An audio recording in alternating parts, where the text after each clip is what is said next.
苦係一個契機嚟嘅，所謂苦應知啊嘛嚇。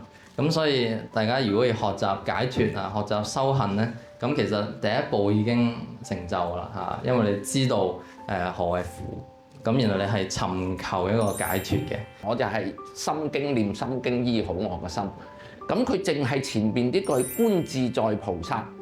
咁原來佢係要用功夫，要即係用一個客觀嘅觀察嘅狀態去睇呢個世界嘅觀啊！我哋成日要打坐觀，就係無念不思善不思惡嗰個觀嗰個狀態，你要建立起碼3年，3年嗰個客觀狀態咧，你就奠定咗一個基礎啦。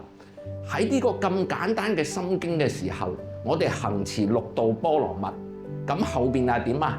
行深般若波羅蜜多時啊嘛，照見五蘊皆空，度一切苦厄。嗱，度一切苦厄啊！你淨係前邊呢句行持落去，就一路行持觀自在啦。我哋唔好貪着呢個境界啊！我哋都要幫助大眾，用幫助大眾呢個行為，建立我哋提升我哋六度萬行啊，直至去破除呢個苦厄。